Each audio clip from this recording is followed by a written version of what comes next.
शुरुआत करेंगे इस बुलेटिन की यूपी पंचायत चुनाव के अब तक के अपडेट के साथ। हम आपको बता दें कि यूपी के सभी 75 जिलों के जिला पंचायत के 3050 वार्डों के लिए हुए चुनाव के नतीजे तकरीबन घोषित कर दिए गए हैं। उनके मुताबिक सपा अभी भी सबसे बड़ी पार्टी बनकर उभरी है। सपा 782 सीटों के साथ सबसे आगे है, वहीं भाजपा 580 सीटों के साथ दूसरी सबसे बड़ी पार्टी बनी है। बसपा ने 361 और कांग्रेस ने 61 वार्ड में अपनी जीत हासिल की है, लेकिन निर्णायक भूमिका में है अन्य और निर्दलीय, जो 1266 वार्ड में जीते।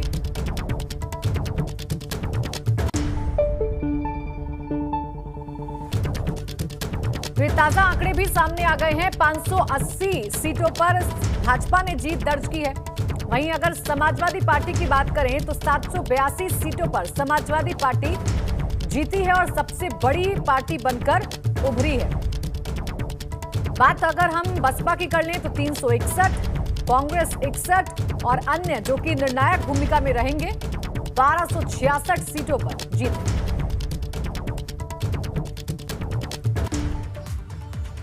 जिला पंचायत चुनाव की मतगणना के अंतिम रुझान और नतीजे क्या हैं, इस पर एक नजर डालते हैं। आइए आपको दिखाते हैं हम ग्राफिक्स के जरिए। कुल 3050 सीट हैं, जिनमें से भाजपा 580 पर जीत दर्ज कर पाई है, समाजवादी पार्टी 782 पर और बसपा 361 सीट पर जीत पाई है, जबकि कांग्रेस 61 सीट पर जीत दर्ज कर पाई है और अन्य के खाते में गई हैं 1266 सीटें।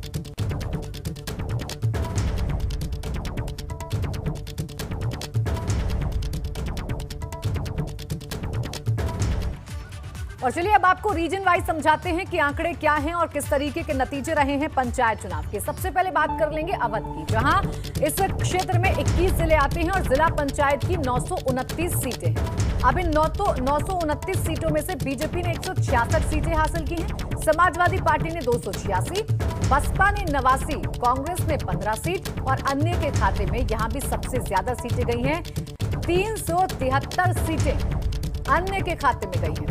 ये अवध का रिजल्ट है, ये अवध के नतीजे हैं और अवध में कुल 21 जिले आते हैं और सीट की बात करें तो 929 सीटें हैं, जिसमें से भाजपा ने कुल 166 सीटें जीती। और अवध के बाद आइए जल्दी से आपको पूर्वांचल का भी आंकड़ा समझा देते हैं। पूर्वांचल में कुल 21 जिले आते हैं और कुल 1065 सीटें हैं पूर्वांचल में।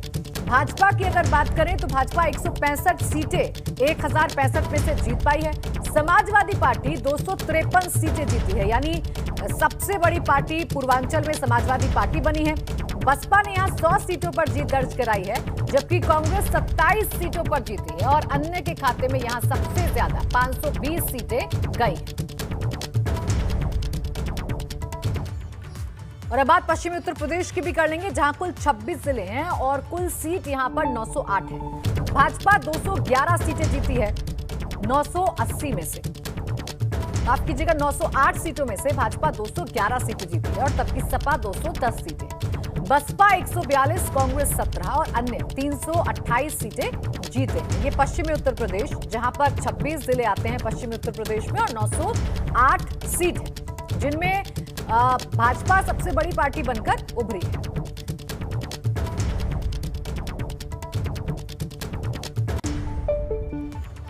देखिए उत्तर प्रदेश के बाकी रीजन की भी जानकारी आपको देंगे, लेकिन इससे पहले एक बड़ी खबर मिल रही है गोरखपुर से, जहां 2 प्रत्याशियों और उनके समर्थकों ने गोरखपुर के नए बाजार में पुलिस चौकी फूंक दी है। जिला पंचायत सदस्य चुनाव में हारे हुए प्रत्याशियों को जीत का प्रमाण पत्र देने का आरोप। नए बाजार में बवाल, गाड़ियों में तोड़फोड़ की गई है, जिसकी तस्वीरें हम आपको दिखा रहे हैं। तो यहाँ पर आरोप ये लगाया है कि हारे हुए प्रत्याशी को जीत का सर्टिफिकेट दे दिया गया और इसी का गुस्सा जाहिर करने के लिए पुलिस चौकी को फूंक दिया गया। पुलिस चौकी को आग के हवाले किया गया, वहां खड़े वाहनों में भी तोड़फोड़ की गई है, आगजनी की गई है, जिसकी तस्वीरें आप देख सकते हैं। मौके पर जो बवाल हुआ उसके बाद उस बवाल के निशान किस तरीके से रह गए वो आप तस्वीरों में देख पा रहे होंगे। गोरखपुर से यह खबर है, हारे हुए प्रत्याशी को प्रमाण पत्र दे दिया, ये कहा गया है। जंगहा के नए बाजार चौकी का ये मामला है। यहां पर पुलिस चौकी को उपद्रवियों ने फूंकने की कोशिश की, वहां पर तोड़फोड़ की, आग लगाई।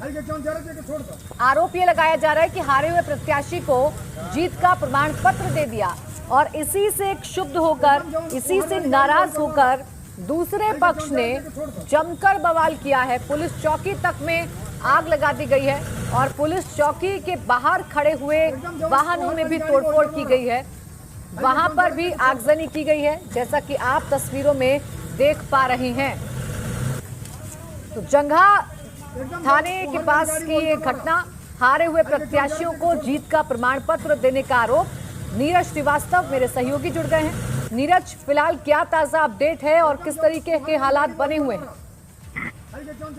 देखिए, अभी स्थिति पूरी तरह से जो ब्रह्मपुर ब्लॉक का नई बाजार है पूरी तरह से छावनी में तब्दील हो चुका है। जंघा थाना क्षेत्र की ये नई बाजार पुलिस चौकी है और दो प्रत्याशी हैं जिनके नाम रवि निषाद हैं और उनका आरोप है कि उनके समर्थकों का आरोप है कि वार्ड नंबर 60 से रवि निषाद जीत गए थे, लेकिन राम गोपाल यादव को जीत का प्रमाण पत्र दे दिया गया। इसी तरह वार्ड नंबर 61 से उदय निषाद की जीत का दावा किया जा रहा है और इनकी जगह पर रमेश उर्फ गब्बर को जीत का सर्टिफिकेट दे दिया गया, ऐसा आरोप लगाया जा रहा है। इसी के बाद से लोग यहाँ पर धरने पर बैठ गए और धरने पर बैठने के बाद वो हंगामा शुरू हो गया और हंगामे के साथ ही स्थिति पूरी तरह से अनियंत्रित हो गई और इन लोगों ने वाहनों में भी तोड़फोड़ की और उसके बाद नई बाजार पुलिस चौकी को आग के हवाले कर दिया। प्राची, शुक्रिया आपका तमाम जानकारी के लिए। तो यहाँ पर जमकर तोड़फोड़ की गई है और जो वाहन खड़े हुए थे उनमें भी आग लगाई गई है। पुलिस चौकी में भी आग लगाने की कोशिश की गई है। हालांकि अभी स्थिति को पूरी तरीके से नियंत्रण में ले लिया गया है, छावनी में तब्दील कर दिया गया है, यानी भारी पुलिस बल को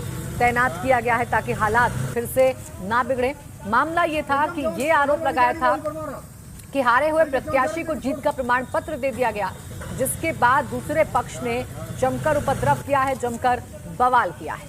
एकदम जो ओहर वाली गाड़ी वही पर मारा, हल्के क्यों जरा के छोड़ दो।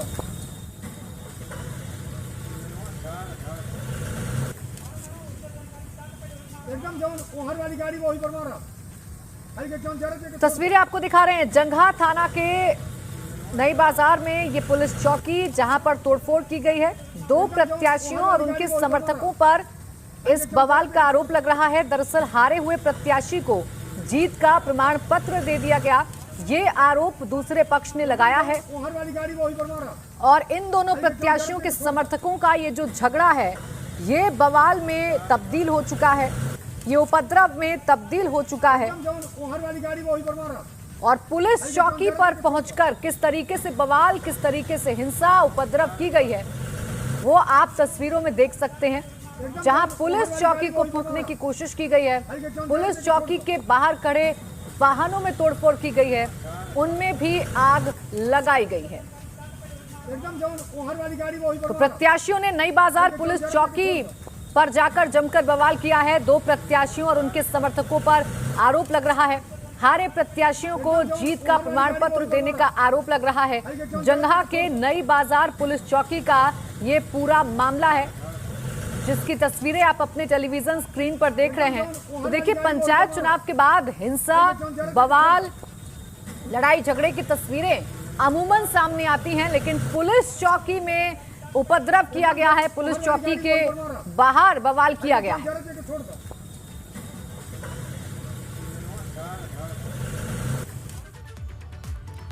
देखिए, जिस तरीके से पंचायत चुनाव का नतीजा आया है उसके बाद हिंसा की भी खबरें जगह जगह से सामने आ रही हैं। एक बार फिर से आपको टेली के जरिए बता दें कि किस तरीके के आंकड़े आए हैं। ओवरऑल सीटें हैं 3050, बीजेपी ने 580 सीटें जीती हैं, समाजवादी पार्टी ने 782, बसपा ने 361 सीटें जीती हैं, कांग्रेस ने 61 सीटें जीती हैं और अदर्स यानी अन्य के खाते में 1266, यानी सबसे ज्यादा सीटें अन्य के खाते में गई हैं, 1266 सीटें। और यही 1266 सीटें निर्णायक भूमिका में नजर आएंगी आने वाले दिनों।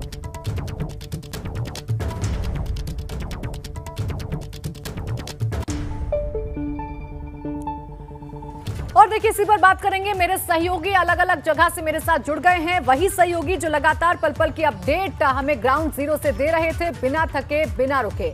विवेक त्रिपाठी मेरे साथ लखनऊ से हैं, वाराणसी से नीतीश पांडे मेरे साथ हैं, प्रयागराज से मोहम्मद मुइन हैं और नितिन उपाध्याय आगरा से हमारे साथ हैं।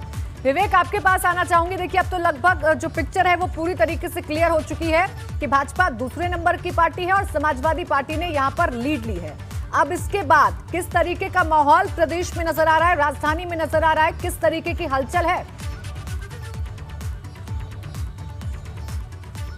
जी प्राची, देखिए जो पंचायत चुनाव की शतरंज थी उसमें प्यादे से लेकर हाथी, घोड़े और ऊंट सब अपनी अपनी चाल चल चुके हैं। अब बादशाह और वजीर की बारी है।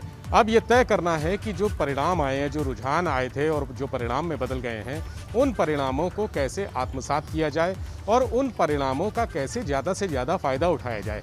भाजपा चूंकि सबसे पीछे है और स्थितियां भाजपा के लिए बहुत ख़राब हैं, सत्ताधारी पार्टी होने के बावजूद जो रिजल्ट सामने आया है भाजपा के लिए वो अफसोसजनक है, चिंताजनक है। अब जो भाजपा के जो रणनीतिकार हैं वो तय कर रहे हैं कि आगे पंचायत चुनाव में जो जिला पंचायत सदस्य की सीट पर उनको मुंह की खानी पड़ी है, तो ज़्यादा से ज़्यादा जिला पंचायत अध्यक्ष किस तरह से वो अध्यक्ष की सीटें हासिल कर सकते हैं, ये सारा मंथन उसको लेकर चल रहा है। इसके साथ ही चुनाव में हार को लेकर भी समीक्षा हो रही है कि आखिर कैसी कौन सी वजह रही जिसमें इतने कम वोट मिले और इतने कम सीटें मिली, जबकि भाजपा सत्ताधारी पार्टी है और उसको भरपूर वोट मिलना चाहिए, भरपूर सीटें मिलनी चाहिए थी। इस तरह के चुनाव का इतिहास भी यही है कि जो सत्ताधारी पार्टी होती है उसको बहुमत मिलता है। ये पहली बार है इतिहास में कि किसी सत्ताधारी पार्टी को इतना खराब बहुमत मिला है। दूसरी तरफ समाजवादी पार्टी की बात करें तो वो उत्साह से लबरेज हैं। समाजवादी पार्टी के जो लीडर हैं, जो नेता हैं, जिन्होंने पॉलिसियां बनाई थी, जिन्होंने पंचायत चुनाव को ज़मीनी स्तर पे इम्प्लीमेंट किया था, जाके उन पॉलिसियों को और चुनाव में जीत हासिल की है, वो खुश हैं और वो ये तय कर रहे हैं कि अब उनकी क्या रणनीति होगी। जितने भी उनके पास जो जिला पंचायत सदस्य की सीटें आई हैं उनको जिला पंचायत अध्यक्ष के रूप में कैसे कन्वर्ट किया जाए, इस बारे में चर्चा हो रही है। और ये रणनीति जो समाजवादी पार्टी के जो नेताओं की आज सुबह बैठक हुई थी, जो आपस में वार्ता हुई थी, मंथन किया है उन्होंने, उसमें 60 जिलों के अभी तक परिणाम ऐसे हैं जहां पर वो अपनी सरकार बनती देख रहे हैं, गांव की अपनी सरकार बनते हुए देख रहे हैं। इसमें इटावा, कासगंज, बिल्कुल, देखिए आने वाले दिन और भी ज्यादा दिलचस्प होंगे विवेक, क्योंकि अब जो जंग है वो जिला पंचायत अध्यक्ष को लेकर है और इसमें जो अन्य है उनकी भूमिका किस तरीके से नजर आएगी और कितना दिलचस्प होगा, ये जरूर देखने वाली बात होगी। नीतीश, अगर मैं वाराणसी की बात कर लूं तो यहां पर भी भाजपा को नुकसान हुआ है और समाजवादी पार्टी ने यहां पर भी लीड ली है। फिलहाल इन चुनावों के नतीजों के बाद क्या कुछ हलचल है, क्या कोई चिंतन मनन भाजपा के खेमे में हो रहा है, या समाजवादी पार्टी की बात कर लें तो वहां पर किस तरीके का माहौल है उनके खेमे में?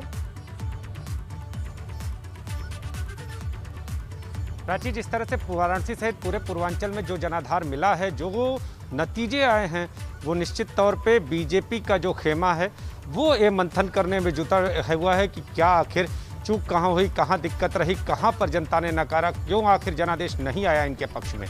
दूसरी बात, अगर समाजवादी पार्टी की बात करें तो वो अभी खुशी का इजहार कर रही है, लेकिन दोनों दलों को जोड़ तोड़ की चिंता सबसे ज़्यादा है। अब जिला पंचायत अध्यक्ष को लेकर जोड़ तोड़ का दौर यहाँ पे शुरू हो गया है। जो समाजवादी पार्टी है वो अपने जो प्रत्याशी हैं उनमें से किसी को निकाल कर, चूँकि बनारस की जो सीट की बात करें तो जिला पंचायत अध्यक्ष की अगर कहें तो बैकवर्ड क्लास की महिला सीट है, और अगर बीजेपी की बात करें तो बीजेपी के जो ज़्यादातर प्रत्याशी हैं वो फॉरवर्ड क्लास के जो विजयी हुए हैं वो हैं, और अगर सपा की बात करें तो इनके बैकवर्ड क्लास के जो प्रत्याशी हैं वो ज़्यादातर विजयी हुए हैं। तो अब ये देखना है कि क्या समाजवादी पार्टी भी किसी को तोड़ती है। अगर बीजेपी की बात करें तो बीजेपी की नज़र जो है वो निर्दल प्रत्याशियों पर ज़्यादा टिकी हुई है, जो निर्दल विजयी प्रत्याशी हैं उन पर ज़्यादा टिकी हुई है। लेकिन अगर ये निर्दल को तोड़ते भी हैं तो 6 निर्दल को तोड़ के ये सपा के नज़दीक पहुंच जाएंगे, लेकिन उतना नहीं पहुंच पाएंगे कि उनके मुकाबले में खड़े हो सके। तो क्या अन्य दलों से भी तोड़ेंगे? अन्य दलों में इनके पास ऑप्शन के तौर पर सुभाषपा होती है, उसके बाद बसपा होती है, कांग्रेस होती है। अब ये देखना होगा कि बीजेपी किसको तोड़ती है और किसको जोड़ती है, ये सारी बातें। और यहाँ पर इन सारी बातों को लेकर मंथन जारी है। बीजेपी लगातार जोड़ तोड़ की अपनी रणनीति बना रही है। बिल्कुल, यानी देखिए अब तो नतीजे आ गए। अब जो सरकार बननी है गांव में वो किसकी बनेगी, इस पर अब तमाम राजनीतिक दलों का फोकस है और उसको लेकर अपनी अपनी रणनीति सेट करना शुरू कर दिया है। बने रहिए आप सभी सहयोगी मेरे साथ। स्वागत है आपका, एबीपी गंगा देख रहे हैं आप। और गोरखपुर की वो बड़ी खबर एक बार फिर से आप सभी के सामने रख दें, जहां 2 प्रत्याशियों और उनके समर्थकों ने गोरखपुर की जंघा में नई बाजार पुलिस चौकी को फूंक दिया था। जिला पंचायत सदस्य चुनाव में हारे हुए प्रत्याशियों की जीत का प्रमाण पत्र देने का आरोप, और ये तस्वीरें आप देखिए, ये नई तस्वीरें अब उस घटनाक्रम की सामने आई हैं और इन तस्वीरों को देखकर आप अंदाजा लगा सकते हैं कि उपद्रवियों ने कितना बवाल गोरखपुर की इस नई बाजार चौकी पर काटा है। देखिए, जो वाहन खड़े हुए हैं उनमें तोड़फोड़ की है, वाहनों में आगजनी की गई है। ये दोनों तस्वीरें आपके सामने हैं और ये दोनों ही तस्वीरें बताने के लिए काफी हैं कि दो प्रत्याशियों के बीच का झगड़ा जब बड़ा हो गया, जब बड़ा रूप अख्तियार कर लिया, तो उसके बाद हालात कैसे बने। हालांकि अभी हालातों पर जरूर कंट्रोल कर लिया गया है, हालात नियंत्रण में है, लेकिन भारी पुलिस बल को मौके पर तैनात किया गया है ताकि अभी और स्थिति ना बिगड़ पाए और मौका उपद्रवियों को ना मिल पाए। लेकिन ये नई बाजार पुलिस चौकी है जो आप तस्वीरों में देख रहे हैं, जो आपको जलती हुई नजर आ रही होगी, लपटें उड़ती हुई नजर आ रही होंगी। न सिर्फ चौकी पर नुकसान पहुंचाने की कोशिश की गई है, बल्कि चौकी के बाहर जो वाहन खड़े हुए थे उन वाहनों में तोड़फोड़ की गई है, जैसा कि आप तस्वीरों में देख सकते हैं, और उनमें आग लगा दी गई है, उन्हें आग के हवाले कर दिया गया है। जितने भी वाहन खड़े थे उन सभी में आगजनी की गई है। नीरज मेरे सहयोगी जुड़ गए हैं ज्यादा जानकारी के साथ। नीरज, अभी तक की अगर कार्रवाई की बात करें, क्योंकि देखिए दो प्रत्याशियों का झगड़ा और उस झगड़े में पुलिस चौकी में बवाल किया गया है, उपद्रव किया गया है, अभी तक की पुलिसिया कार्रवाई की बात करें तो क्या कुछ कार्रवाई हुई है इस मामले में? देखिए प्राची, अगर बात करें अभी जो स्थिति है पूरी तरह से नियंत्रण में नहीं कहा जा सकता, क्योंकि आप देख रहे हैं जो तस्वीरें हैं उसमें चीज साफ दिखाई दे रहा है कि जो उपद्रवी हैं, जो समर्थक थे जो बाद में उपद्रव मचाने लगे, उन्होंने एक बस को आग के हवाले कर दिया है। उसके बाद जो चौकी के आसपास जो बाइक रखी हुई थी उन बाइक को भी आग के हवाले कर दिया गया और काफी संख्या में वाहनों में तोड़फोड़ की गई है। और यही वजह है कि वहां पर पैरामिलिट्री फोर्स भी लगानी पड़ी है। आलाधिकारी मौके पर है और वो स्थिति को नियंत्रण में करने की कोशिश कर रहे हैं, लेकिन अभी पूरी तरह से कहा जाए कि स्थिति नियंत्रण में अभी पूरी तरह से नहीं आई है। और आलाधिकारी भी मौके पर जमे हुए हैं और वो लगातार लोगों से जो प्रत्याशी हैं, जो समर्थक जो आरोप लगा रहे हैं, उसके बारे में जांच कर रहे हैं। और जिन लोगों ने भी ये इस तरह की आगजनी और तोड़फोड़ की है उनको इसके बाद चिन्हित करने की कार्रवाई चलेगी और उनके ऊपर प्राची मुकदमा दर्ज करने की भी बात आलाधिकारियों से अभी जो बात हुई है, वो कह रहे हैं कि इन उपद्रवियों के खिलाफ भी मुकदमा दर्ज किया जाएगा। नीरज जी, किस वक्त का मामला है?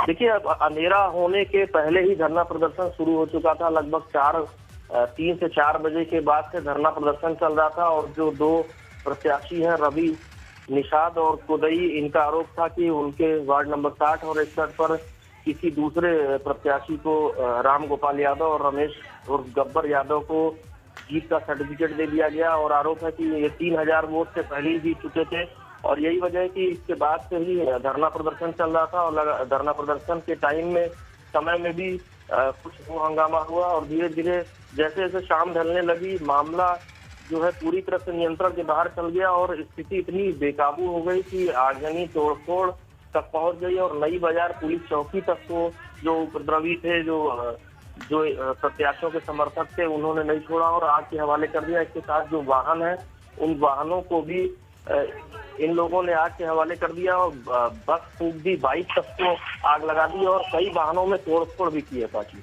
बिल्कुल वो हम तस्वीरों में देख सकते हैं। नीरज, ये जब उपद्रव हुआ है तो क्या किसी के घायल होने, किसी को चोट लगने की कोई खबर है?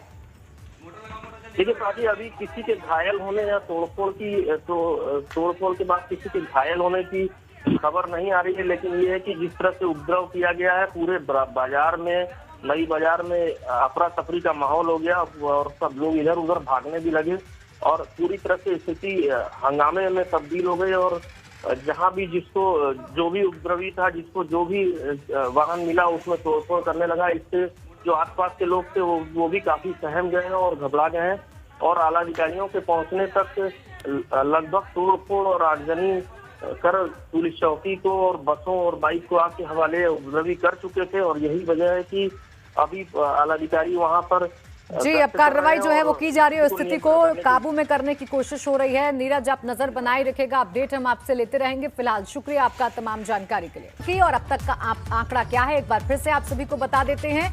आपको बता दें कि यूपी के सभी 75 जिलों के जिला पंचायत के 3050 वार्डों के लिए हुए चुनाव के नतीजे तकरीबन घोषित कर दिए गए हैं। उनके मुताबिक सपा अभी भी सबसे बड़ी पार्टी बनकर उभरी है।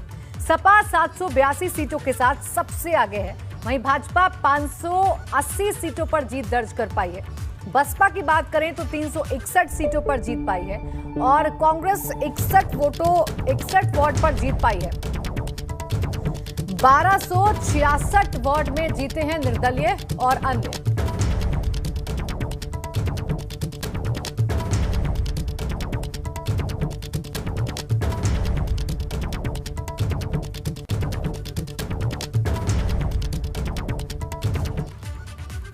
और मेरे सहयोगी लगातार हमारे साथ बने हुए हैं, जो लगातार इस बड़ी खबर पे हमें पल पल का अपडेट पहुंचा रहे हैं और पल पल की जानकारी हमें दे रहे हैं। मोइन, मैं आपका रुख करना चाहूंगी, आप जरा प्रयागराज की हलचल भी बता दीजिए, क्योंकि देखिए क्या वजह रही, क्या कुछ नहीं रहा, इन तमाम चीजों पर अब मंथन होना शुरू हो गया होगा और जो निगाहें हैं वो जिला पंचायत अध्यक्ष पर टिकी होंगी तमाम राजनीतिक दलों की।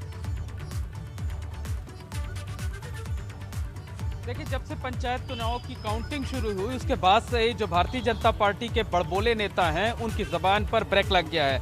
अभी तक किसी बड़े नेता का कोई बयान नहीं आया है, नहीं तो आमतौर पर तुरंत जो है वो प्रतिक्रियाएं देना शुरू कर देते हैं। तो समझा जा सकता है कि भारतीय जनता पार्टी को बहुत बड़ा झटका लगा हुआ है और ये जो झटका लगा हुआ है ये बहुत उसको परेशान कर देने वाला है, हैरान कर देने वाला है। लेकिन अब डैमेज कंट्रोल की कोशिश जो है वो शुरू कर दी गई है। जो भारतीय जनता पार्टी का नेतृत्व है उसने अब इस बात की रणनीति तय की है कि कम से कम अगर हम सदस्यों के नतीजे चुनाव हार गए हैं, समाजवादी पार्टी और निर्दलियों से काफी पीछे हैं, तो अब कम से कम जो जिला पंचायत के अध्यक्ष हैं, जो ब्लॉक प्रमुख हैं, उन पर कब्जा जमाया जाए, ताकि बाद में पूरे उत्तर प्रदेश में ये संदेश दिया जा सके कि भारतीय जनता पार्टी ने ज्यादा से ज्यादा सीटें जीती है, भारतीय जनता पार्टी अब भी उत्तर प्रदेश में नंबर 1 पार्टी है। तो अब जो डैमेज कंट्रोल होना था, डैमेज होना था वो हो गया है। अब डैमेज कंट्रोल करने की कोशिश की जा रही है। ये कोशिश की जा रही है कि किस तरीके से जिला पंचायत का अध्यक्ष की सीट हथियाई जाए, किस तरह से जो ब्लॉक प्रमुखों के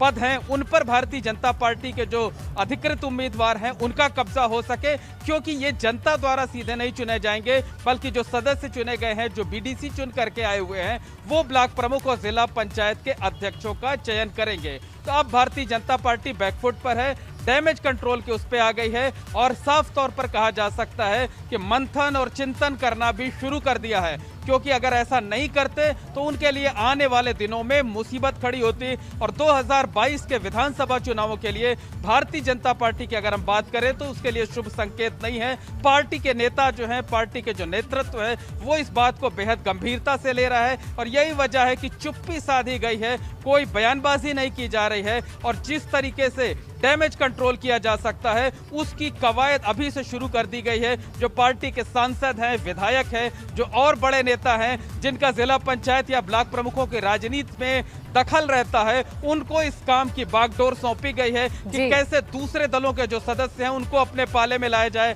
कैसे जो जिला पंचायत के सदस्य हैं उनको अपने पाले में लाया जाए, निर्दलीय जो बहुत बड़ी संख्या में जीत करके आए हैं उनको जो है अपने पाले में लाया जाए और अपना अध्यक्ष, अपना ब्लॉक प्रमुख खड़ा करा करके एक संदेश देने की कोशिश की जाए। बिल्कुल, देखिए नतीजों के साथ ही चिंतन मनन शुरू हो गया है, तो साथ ही साथ निगाहें हैं जिला पंचायत अध्यक्ष के पद पर और वो ज्यादा से ज्यादा कौन सी पार्टी बनाएगी, इसी को लेकर अब जो रणनीति है वो बनना शुरू हो गई है। नितिन, आप भी जरा यही जानकारी दीजिए कि अगर हम आगरा की बात करें तो वहां पर किस तरीके की हलचल है, बुंदेलखंड में किस तरीके की हलचल है, तमाम जो राजनीतिक पार्टी हैं इन नतीजों के बाद अब किस मोड में नजर आ रही है?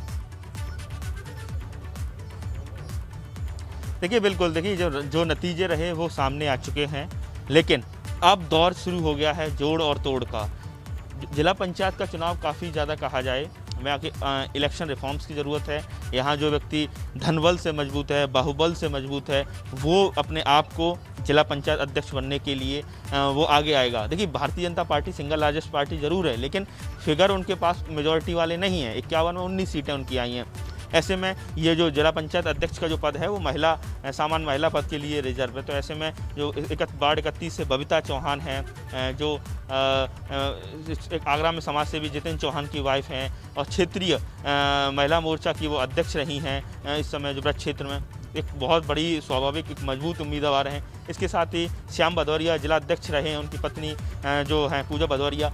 2-3 नाम हैं। इसके साथ ही राजेंद्र सिंह हैं जो पूर्व विधायक रह चुके हैं, उनकी पुत्रवधू भी जीत के आई हैं। पूर्व सांसद हैं फतेहपुर सीकरी, उनकी भी पुत्रवधू जीत के आई हैं। तो ऐसे में अब जोर इसको लेकर पेशबंदी होगी। लगातार बड़े जो कहा जाए प्रदेश अध्यक्ष और तमाम जो बड़े नेता हैं, लीडरान हैं, उनके पास लगातार दस्तक दी जाएगी। इसके साथ ही जिसके पास पैसा है, जिसके पास वो है, तो ये चीज़ें बहुत ज़्यादा देखने को चलती हैं। और ऐसे में ज़रूरत ये है कि आगे चल के जब भी जिला पंचायत जैसी बॉडी को और पंचायती राज व्यवस्था को मजबूत करना है तो डायरेक्ट जनता से चुनाव कराया जाए, ना कि इन वार्ड मेंबरों के जरिए, क्योंकि ये कहीं ना कहीं एक बहुत बड़े स्तर पर करप्शन और इस पूरे त्रिस्तरीय जो पंचायत चुनाव की जो खूबसूरती है, जो मजबूती है, उसमें सेंध लगाने का काम करते हैं। तो अब लगातार ये चल रहा है। बीएसपी नंबर 2 पर है। बीएसपी किसी भी हाल में नहीं चाहेगी कि भारतीय जनता पार्टी का जिलाध्यक्ष हो। ऐसे में बीएसपी हो सकता है कि बीएसपी को वॉकओवर दे दें समाजवादी पार्टी के लोग, इसके लिए अपने जो उनके सदस्य हैं वो सपोर्ट कर दें। आरएलडी का भी एक मेंबर जीत के आया, आम आदमी पार्टी का भी एक मेंबर जीत के आया। तो हो सकता है कि जिला पंचायत के लिए बीएसपी का कोई नेता सामने आया, उसको बाकी अन्य दल समर्थन कर दें। लेकिन बीजेपी ये कभी नहीं चाहेगी कि बाकी ये जो निर्दल विधायक जो मेंबरान हैं या जो समाजवादी पार्टी है वो बीएसपी के साथ खड़े हो।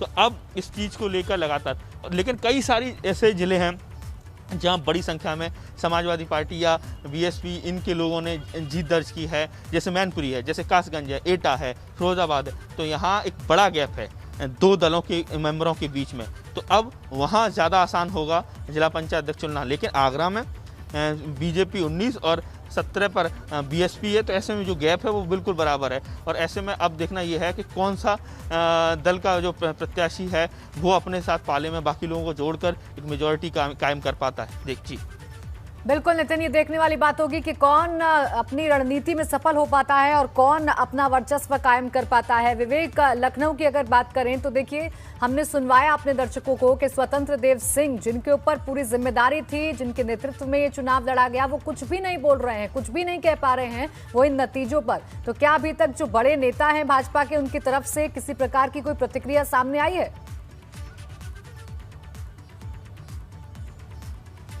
जी प्राची, देखिए अब स्थिति खामोशी की है, चुप्पी की है। कोई भी अधिकारी, कोई भी नेता जो भारतीय जनता पार्टी के जो बड़े लोग हैं, जो रणनीति में शामिल थे, जिनको जिम्मेदारी दी गई थी पूरे पंचायत चुनाव के एग्जीक्यूट करने की, ज़मीनी स्तर पे उसको हकीकत में उतारने की जो जीत का सपना देखा था, वो सब खामोश हैं और मीडिया से दूर भाग रहे हैं, कैमरे का सामना करने से बच रहे हैं। किसी भी तरह के ट्वीट अभी तक देखिए, जो भारतीय जनता पार्टी का सोशल मीडिया सेल था वो एक्टिव था और लगातार ट्वीट कर रहा था, फेसबुक पे लगातार पोस्ट जारी थी। लेकिन पंचायत चुनाव के नतीजे आने के बाद सब खामोश है, किसी भी तरह की कोई भी टिप्पणी नहीं करना चाहता है। हार को लेकर कोई भी कुछ भी बोलना नहीं चाहता है। मीडिया से दूरी बना ली है। जितने बड़े नेता हैं, जो जिम्मेदार हैं, जो जवाबदेह हैं, जिनकी जवाबदेही तय की गई थी, वो सब मीडिया से दूर हैं और इस समय खामोशी है। ये दौर मंथन का है, ये दौर चिंतन का है, ये दौर समीक्षा का है। इस समय सारे जो बड़े पदाधिकारी हैं, जो बड़े पंचायत चुनाव से जो टीम जुड़ी थी, वो समीक्षा कर रही है कि आखिर कौन से समीकरण ऐसे हो गए, कहाँ चूक हो गई, किस तरह से लापरवाही हो गई और हमें कैसे दूर करना है और इस लापरवाही की भरपाई कैसे पूरी की जाएगी, यही मंथन चल रहा है। अभी फिलहाल कोई भी जो जिम्मेदार पदाधिकारी थे, या प्रदेश अध्यक्ष स्वतंत्र देव सिंह की बात कर लें, या और नीचे के लेवल पे जो इनकी टीमें गठित हुई थी, जो गांव-गांव जाकर जिनको सर्वे करना था, जो वॉर रूम था, जो वॉर रूम की जिम्मेदारी जिनके पास थी, वो सब खामोश है। कोई कुछ भी बोलने को तैयार नहीं है। हाँ, कुछ ऐसे मुखर जो बीजेपी के बड़े लीडर हैं, मुखर लीडर हैं, उन्होंने एबीपी गंगा पे हमारे दर्शकों को लगातार बताया और हार की जिम्मेदारी भी स्वीकार की, खुले दिल से स्वीकार की। लेकिन जिनकी अकाउंटेबिलिटी थी, जो जवाबदेह जिनको होना चाहिए था, जिनको जिम्मेदारी दी गई थी, वो सब खामोश हैं और वो रास्ते ढूंढ रहे हैं अपने बचाव के कि आखिर किस तरह से इस शर्मनाक स्थिति से खुद को बचाया जा सके। और देखिए, जहां तक जो प्रदेश अध्यक्ष की बात है, ये पंचायत चुनाव कई मायनों में बहुत सारे परिवर्तन करेगा पार्टी के अंदर और भीतर, जो सोसाइटी में दिखाने के लिए और जो बड़े नेता बने हुए हैं, जो काम नहीं कर रहे हैं। स्वतंत्र देव सिंह को बड़े अच्छे पद पर लाया गया था। उनकी जो ज़मीनी हकीकत है वो बहुत साफ़ सुथरी छवि है, लेकिन पंचायत चुनाव में जिस तरह से उनकी तैयारियां थीं वो ध्वस्त हो गई, धराशायी हो गई। परिणाम बहुत ही खराब आए हैं। इसको लेकर उनकी जिम्मेदारी और जवाबदेही तय की जाएगी। हो सकता है कि आगे कुछ आने वाले दिनों में बड़े परिवर्तन हमें भारतीय जनता पार्टी के नेतृत्व में भी देखने को मिले। चूंकि 2022 का विधानसभा चुनाव आगे है, सिर्फ 7-8 महीने बचे हैं। इसके बाद तैयारी शुरू हो जाएंगी और जो आचार संहिता है वो लागू हो जाएगी। तो इन्हीं 7-8 महीनों में पार्टी अपनी ज़मीनी स्तर पे मजबूती हासिल करने की कोशिश करेगी, क्योंकि इन चुनावों ने इशारा कर दिया है कि पिछले 4 साल में भारतीय जनता पार्टी ने जो भी किया हो, चाहे प्रदेश का यहाँ लखनऊ का हो या गोरखपुर का हो या वाराणसी का हो, जो प्रधानमंत्री का संसदीय क्षेत्र है, यहाँ पर कोई भी जादू, कोई भी काम किसी के काम नहीं आया है और जनता नाराज़ है। नाराज़ होकर ही उसने विकल्प के तौर पर, देखिए, समाजवादी पार्टी को 2017 के चुनाव में जिस तरह से एक साथ किनारे कर दिया था और एक तरफा जीत हासिल की थी, विपक्ष को नेस्तनाबूद कर दिया था भारतीय जनता पार्टी ने, उससे इन्हीं वोटरों ने किया था, जिन वोटरों ने आज पंचायत चुनाव में वोट डाले, जिनका परिणाम अभी 2-3 दिन से हमारे सामने आ रहा है।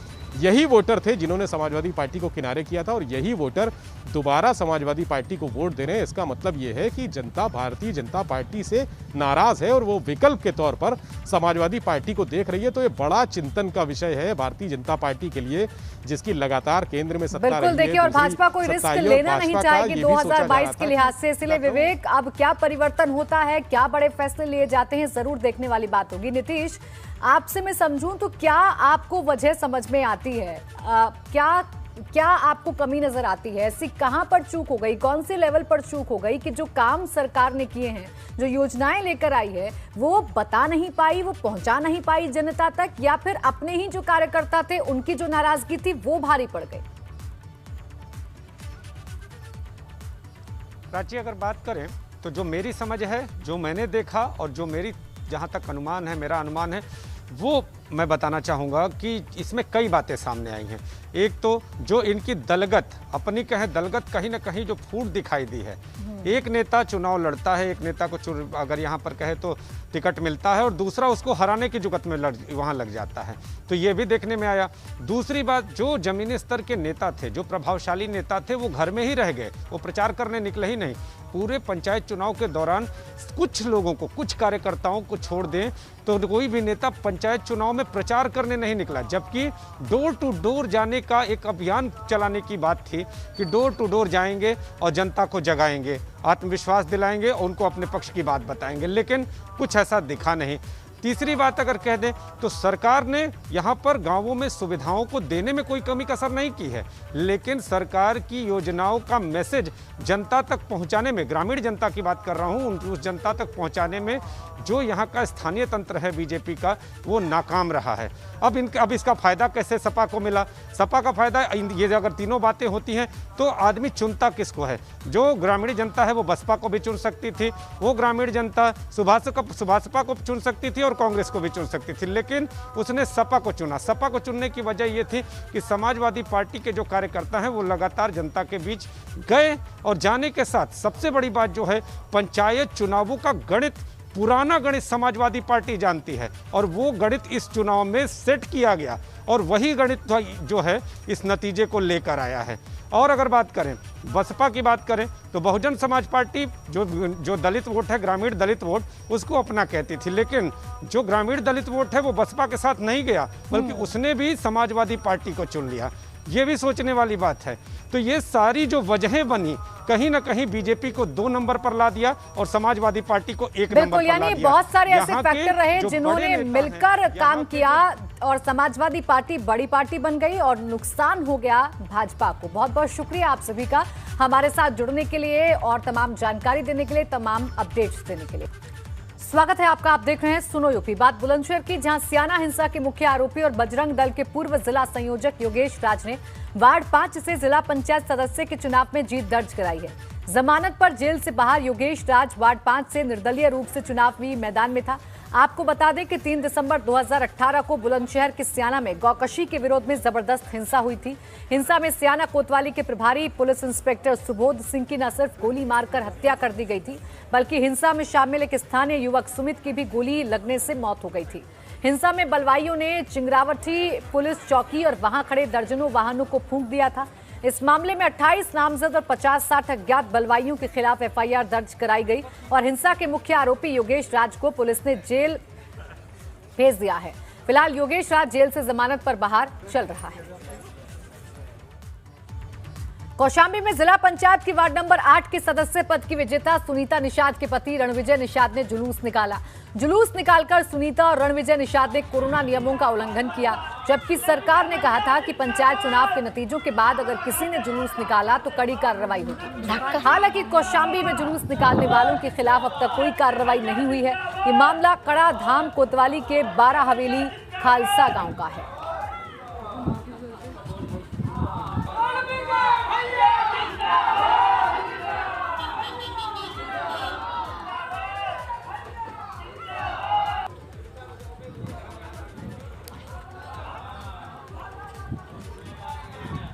तो देखिए, इन चुनावों के नतीजों के बाद कोरोना नियमों को ताक पर रखते हुए जीते हुए प्रत्याशी नजर आ रहे हैं और विजय जुलूस निकाला जा रहा है।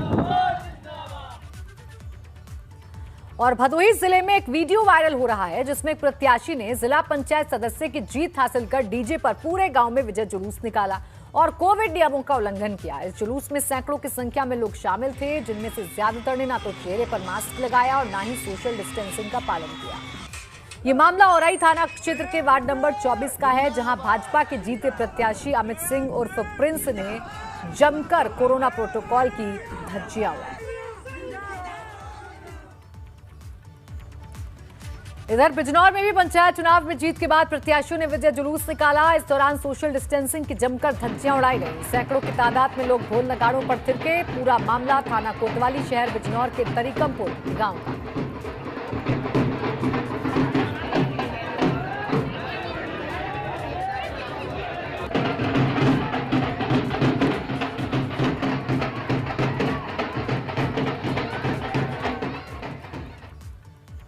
मथुरा में चुनाव आयोग के आदेश के बाद भी कोविड-19 प्रोटोकॉल की धज्जियां उड़ाई गई। वृंदावन कोतवाली के जैत गांव में नवनिर्वाचित ग्राम प्रधान और उसके पति ने सैकड़ों समर्थकों के साथ जुलूस निकाला, जबकि चुनाव आयोग ने जुलूस निकालने पर पूर्ण पाबंदी लगाई है। लेकिन जीते हुए प्रत्याशियों के समर्थकों ने नियमों की धज्जियां उड़ाई और जिला प्रशासन बेखबर बना रहा।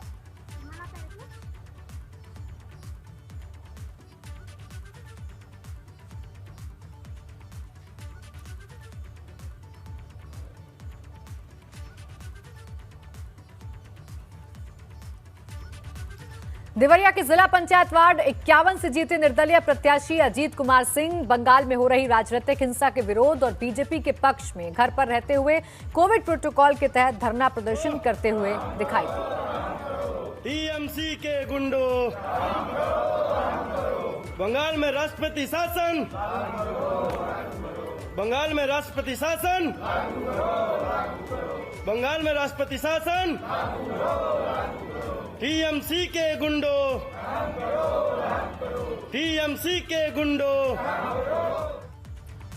और चुनावी रंजिश को लेकर बस्ती में दबंगों का हमला, जमकर चले लाठी डंडे और ईंट पत्थर। दोनों तरफ से 1.5 दर्जन से ज्यादा लोग घायल, कई लोगों की हालत नाजुक। जिला अस्पताल किया गया रेफर। पुलिस की मौजूदगी में दोनों पक्षों में होता रहा गोरिल्ला युद्ध। मारपीट का वीडियो सोशल मीडिया पर वायरल। वोट के लिए रुपया दिए प्रत्याशी द्वारा प्रधानी चुनाव में हारने के बाद रुपयों की वसूली को लेकर हुआ विवाद। धानापुर थाना क्षेत्र के आवाजापुर गांव की ये घटना।